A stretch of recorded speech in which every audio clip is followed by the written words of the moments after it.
staunch abolitionists during the mid-1800s. Annie Estes was actually born in 1864, so right at the tail end of the Civil War. But her family, her parents and grandparents were very involved in the abolitionist cause.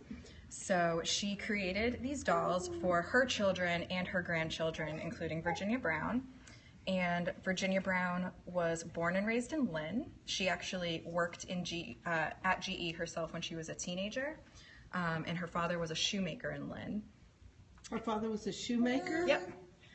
Yeah, so she wrote an autobiography in 1988 that we have, and she mentions growing up and watching her father make shoes in their basement, but I'm not exactly sure where in Lynn they lived, unfortunately. So what is this doll's name again? Dinah. Dinah. Yep, D-I-N-A-H. Okay. Oh, you like the doll? She's so excited. You like the doll? It's very loud. Yeah, my grandbaby does that too. Okay, and this is Ellie the elephant. So these two go together, or all four of them go together? They all go together. So you'll notice that Dinah actually she's larger, but she has the exact same face as Jackie over here. Oh. Yeah. And I guess a slightly different face than Alfred. Okay. So Jackie kind of has this silhouetted nose that's embroidered. Yes. But Alfred just has like this one line that signifies his nose.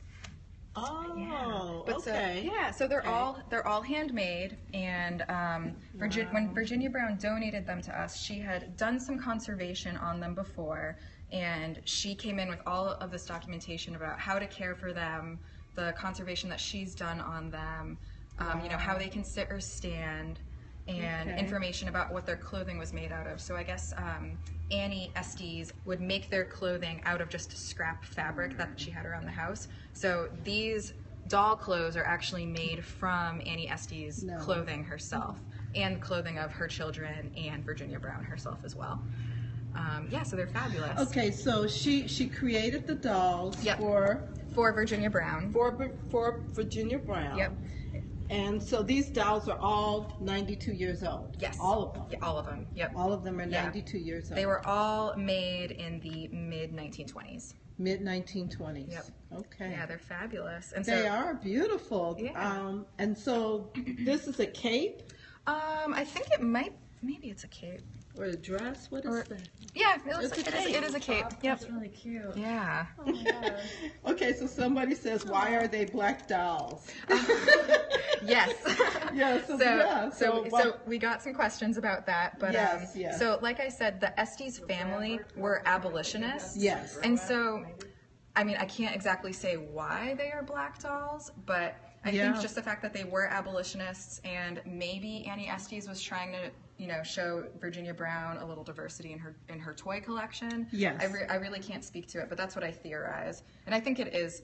Some people say, like, you know, are you sure that they're black dolls? But I personally think it's pretty obvious because they have afros. Yeah. Yes, they do have afros. And I thought they were black dolls too when I first saw them. Yeah. The only other black dolls that I've seen is at the Whaling Museum. Yeah.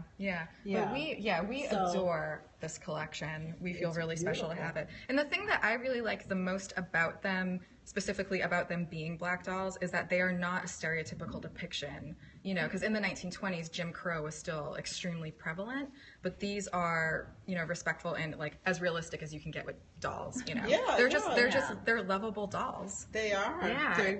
And this one is really, really big. Yeah. So she is 24 inches long, and Alfred and Jackie are 18 inches. Okay, so those two are 18 inches long. Yep. Wow. Yeah. Wow. Yeah.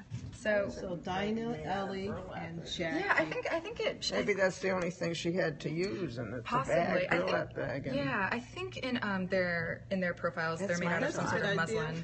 Well, but even if it was, I mean, she still gave them an afro. Exactly. Yeah. But I'm just trying to figure So out I mean, she could have how did she the came to yellow that. yarn hair. She Right. didn't do that, right? Yeah. They're pretty. They're wonderful. Yeah, we really love them. And then Virginia Brown herself was a really cool person. So she grew up in Lynn. She was the daughter of a shoemaker. She went to BU and got I believe some sort of pre-nursing degree. They have a shop in Lynn. Did she work out of the house? He did? Yeah, in her autobiography, it just said that she remembers watching her father make shoes in their basement. So I don't think he worked at a shop, but I'm not sure. Because there was at one time, I guess, a lot of shoe stores and clothes shops. Oh, so many. Tons. Yes, Yeah. and one I went by one. One is on the Underground Railroad map. Yeah. One of the shoemaker. Well, it's still there, but I think it's something else though. I don't know if it's just shoe shop. Sure. It's a house, and then there's where the shoe shop used to be next door to it. Yeah. And it's in Lynn. Yeah. Lynn was a stop on the Underground Railroad. It was. It's It was. pretty amazing history. It does. Yeah. So, what abolitionists do you think that they knew at that time that her? Well, so the woman who made these dolls was born in 1864. So towards 1864. so towards the end of the Civil War, and she made these dolls in the 1920s. And our resident historian Nicole actually knows the genealogy a bit better than I do. Okay. But, so it was the woman who made these dolls, Annie Estes. It was her family. They were involved with the abolitionist movement, but I'm not sure if they knew Frederick Douglass when he was in Lynn. So I can't speak to that, unfortunately. But I wouldn't be surprised if her ancestors were involved in the Lynn Female Anti-Slavery Society that existed here. Okay. Yeah. The Lynn Female Anti-Slavery Society. Yeah. So where is there information on that society? Yeah. Well, so we have a little bit on exhibit right now. We have our abolitionist Lynn exhibit over there. Okay. And if you look, there's a seated woman who's sewing on display. Yes, I did see that last time. And so mounted around her we have the Lynn Female Anti-Slavery Society. Those women would get together and they would make domestic products to sell in order to fund the abolitionist cause. So there are pin cushions on display. Okay. They made little change purses. Yes. So yeah, they're pretty amazing. Yeah, I had never seen anything like that. Yeah. Yeah. That was very, very interesting. Yeah. And then the one lithograph on the right, where the women, they said they're welcoming the ambassador, Right, the Haitian yeah. ambassador. Yeah. So are there newspaper articles about? So that is actually a topic that we are currently researching to beef up this exhibit. Okay. Our educational and research specialist, Nicole, is researching Northern slavery. And so on display over there, we actually have an example of the type of shoe that slaves would wear. It's called a russet brogue. I didn't see the shoe. Yeah, it may... I'm not sure if we just recently put it up, so it may not have been up when you were here last. But it's an interesting shoe because it's really hardy, has a really thick sole, but no laces, which I think is really interesting. So maybe they didn't want to spend the money on making shoes with laces for slaves. I'm not exactly sure what that is all about. But yeah, so those are pretty fascinating. And Nicole's actually working with the Breed Middle School here in Lynn. So those children have come in and they're actually writing labels for those artifacts that are out on display. And so Nicole will receive that information. We'll have a label that's made by students, and then Nicole will do further interpretation with a little bit more history. So that is still in process right now. Yeah. That's wonderful. Yeah, that is awesome. yeah. So we love the Virginia Brown doll collection. And just to give you a brief overview of Virginia Brown's life, because she was really fascinating, is that, so she went to BU, got her bachelor's degree, and she decided that she then wanted to go to the Yale School of Nursing, and her advisor, who I assume is male, but I'm actually not sure, at BU told her, oh, don't bother getting a master's degree because you're just going to get married and have children and never use your education. And Virginia Brown said, oh no, I don't think so. So she went to the Yale School of Nursing. She got her PhD in nursing administration at Columbia. She lived most of her life actually, but the later years in New York City. And she ended up at age 77 going to the Fashion Institute and writing her thesis. So she wrote this, when she was about 77. Oh no, I'm just kidding. So she died in 2013. This is it. She died in 2013? She did, yeah, and she left her estate, part of her estate to us. So she wrote this when she was around 70. Still very impressive. That is fantastic. Yeah, it is. Yeah. Yeah. So to continue going to school. Exactly. even So she later. has That's about amazing. 5 or 6 college degrees actually. She has one. 5 or 6 college degrees. I think she has 1 bachelor's, I think 3 masters. Wow. And a PhD. Yeah, so she That's has, incredible. I know. She was a really, really interesting What, woman. in all fields or just in the nursing? Mostly in nursing, but then she also has the fashion degree as well. Yeah. That is really incredible. Yeah, she was a really, really interesting woman. Yeah. Yeah, so I'm planning on doing in the fall a more inclusive Mesa talk about Virginia Brown. Have you come to our Mesa events before? So Mesa is a speaker series that we have. So we try to get people from mostly locally on the North Shore to come and talk about topics that are relevant to Lynn or this area at large. Okay. Yeah, so we do this series every spring and fall. You can actually ask Elena at our front desk about the dates and the speakers. Okay. And Ninth is the first one. yeah, March 9th, next week. March 9th? Yeah, Oh, okay, next great. Wednesday at noon. Okay. That's the first one, and I believe an art therapist, pardon me, is speaking, and we're doing an art therapy or just an artistic activity. So that'll be great. So I'm going to do a talk on Virginia Brown in the fall Mesa. Fantastic. Yeah. So she has a few friends. I don't think she has any living relatives, but she has people who were lifelong friends of hers that I'm going to try to interview before that. So I'm trying to track them down. Yeah. That is exciting. That Yeah. is exciting. Yeah. So what are some of these other pieces that are here? This is an alternative dress for Dinah. Okay. Because it seems to be about her size. I think it's a little too big for Alfred and Jackie. This is a quilt for Wow. a little doll quilt for them. Wow. Or it could be a very tiny baby quilt, I suppose. These are alternative pants. I believe this one goes to Alfred and this goes to Jackie. Okay. Yeah. Sorry for all the shadows in your Oh, shots. no, that's okay. That's okay. But then these are sewing tools from Annie Lund Timpson Estes. So these were passed down to Virginia Brown. Wow. Yeah. So this is a little basket, pardon me, that the thimble goes in. Oh, And my then, goodness. yeah, so I assume that there were other supplies in this little basket as well. Yes. And then this is the most adorable little pincushion. That is. Yeah. Isn't that fabulous? It is. Yeah, so we love this collection. Beautiful. Yeah. Wow. So yeah, we were very excited to get it. And people who worked here before I did were lucky enough that in 2004 is when Virginia Brown donated this. So she was still alive at the time. She passed away 9 years later. Yes. So previous curators, I believe, worked with her, and she came in while she was, I think she came in before while she was working on her thesis that she wrote in 2000, came into the museum, did some research on our textile collection, because we have hundreds of textiles in our collection.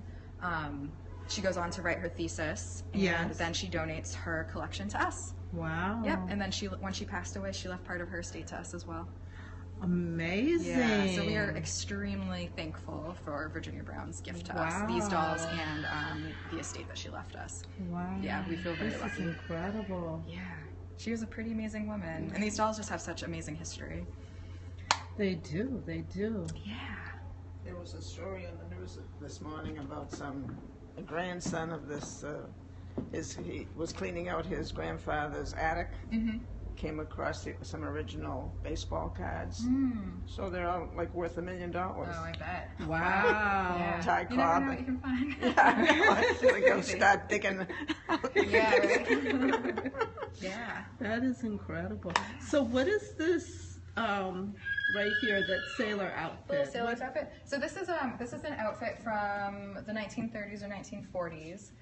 And so for this, so the exhibit that we're standing in right now is called From Sea to Sky Outfitting for Travel. Okay. And we wanted to do a little vignette about the accessories that people would take with them while they're traveling or going on Okay, journeys. So okay. this is sort of our kind of childhood vignette that we tried Yeah, to so the create. child would wear that and then Yep. take their doll. Yes, exactly. So Okay. this little label talks about how, like what's something you as an adult may take certain things with you, but children more often than not want to take their dolls with them or take other Yes. toys.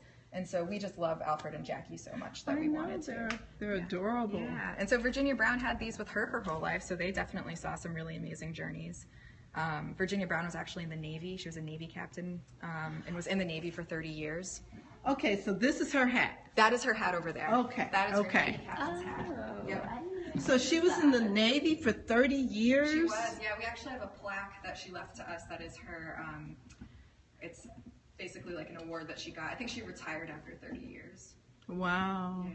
So she was a very fascinating woman. Wow. So she was in the Navy for 30 years. She got 5 degrees. Yeah. Wrote her thesis at age 70. I mean, that's an incredible life story. Yeah, absolutely. That is truly incredible. Yeah. And I love it. We're so happy to have it. And Yeah. she did a lot. Oh, here's another fun fact. So Ellie the elephant is one of her beloved toys, but these little feet are actually made out of hood milk bottle caps. Really? Yeah. So Ellie is very, very fragile, so I won't really touch her. But Okay. Yeah, so she did some restoration, I think specifically on her feet, because I think that the fabric had worn away and the bottle caps were exposed, but she fixed Ellie up. We love Ellie. Wow. Yeah. That's amazing. If I had it my way, I think Ellie would be our museum mascot. But we have our shoe medallion instead. Yeah, the shoe medallion is fantastic, Isn't it? though. Yeah. Oh my love that God. too. Yeah. So we're slowly trying to bring out more of the treasures in the collection because we have a collection of over 9,000 artifacts. Really? Yeah. 9,000? 9,000. And they're all housed in this building. Most of them are upstairs on the 3rd floor. It's where we keep our entire textile collection and some of the larger artifacts like this velocipede and the other velocipede over So by. why do you have so many textiles? If it was a shoe manufacturing place, where do the textiles fit in? Well, so in addition to Lynn having a really strong shoe industry history, we also had a textile industry here. Oh, really? Yeah. So we are actually working on. I don't know if you've been here before and saw our old shoe exhibit. I that was on did the other see side. the shoe exhibit. Yeah. I did get that. So I was happy I got that. Yeah. Oh, yeah. Because we took it down. Yeah, I know. I came back and was like, oh, no, it's gone. But it's coming back. We're going to have it installed in the next month or so. But we're changing the focus of that a little bit. And that exhibit's going to be called Industry and Craft, People at Work in Lynn. And we are going to highlight as many industries as we can. We won't hit them all, but we'll put shoes back on display. We'll have displays about the textile industry. But Lynn also we had a flax industry, a whaling industry. We had whaling ships. I didn't know where. No one knows. Oh, yes, there is water there. Yeah. What else were we doing? That we have is GE. Amazing. Yeah, so we're hopefully we're gonna hit the big ones in that exhibit. So that'll be really interesting. We'll highlight Lydia Pinkham, who's a Lynn staple. So when Frederick Douglass lived in Lynn, what kind of work did he work, or he just spoke? So did he work in the whaling industry, or? I don't know. I don't think so. I can't speak. I know to he that, did but in New Bedford, but yeah, I'm actually not sure what he did here. Yeah. But so the Hutchinson Singers are from Lynn. Are you familiar with them? Yes. Yeah. So he spent a lot of time with them. And Lynn was at one point kind of a hub for the abolitionist cause. So he was here, he gave speeches, he wrote papers. I'm blanking on the name, but he gave one speech that there's a document of it, and he signed it at the bottom as Frederick Douglass, Lynn, 1860 something. Oh, okay. So there's a quote of it on the memorial in the Commons. Yeah. What is it? I prefer death to hopeless bondage. That quote. So I guess I could Google it and try and see what speech it leads to. Yeah. And but I only have the quote from it. Right. So, So I think if you want to know more, Nicole, who isn't here at the moment, but she's doing a lot of research, again, on Northern slavery, Frederick Douglass, and she's currently working on, we're going to do a redo of the abolitionist exhibit and kind of revamp it, put more stuff out on display. Yeah, so she's working on that right now. So if you're interested in talking to her, you can grab her card from the front desk, because she can give you a lot of good information. Wonderful. I will definitely contact her. Yes. That would be awesome. Yeah. This is amazing. Thank you. This is really a rare find. And his afro looks a lot different. So what is the texture? It's yarn twisted? So I think that it's actually yarn. So I think she somehow installed yarn onto their heads, put a layer of mesh, and then pulled the yarn through it. Okay. Is what I think is going on from what I can tell, because it seems like there's another layer of fabric and that the yarn was pulled through. Okay. So that is how I theorize that it was done. But unfortunately, I don't know for sure. She didn't write in any of her papers exactly how they were constructed. Yeah. But she did say that their little shoes are constructed onto them, so they can't be removed. Okay. They're like part of their feet. Yeah. So Wow. yeah. So we adore And them. those are leather. Yeah, it is. Wow. So who knows? That that could be leather scraps from when Virginia Brown's father was making shoes. I just don't know. Yeah. That's true. Could be. Yeah, that is true. Yeah. Wow. Yeah. So yeah, we love Alfred and Jackie and Ellie Alfred and and Dinah. Jackie and Ellie and Dinah. Yep. I wonder who they were named after. I don't know. There was an Alfred and Jackie in the family, or I just don't know. a Dinah? Yeah, in the she family? didn't. She did not say in her papers who they're named after. Unfortunately, I think the name Ellie came from the fact that it's an elephant. Ellie, yeah, Ellie the elephant. Yeah, that would make sense. Yeah. That would totally make sense. Yeah. Wow. But we love Ellie. We love them all. Yeah. So, well, thanks for following. I'm going to close out the scope. I'll see you guys later.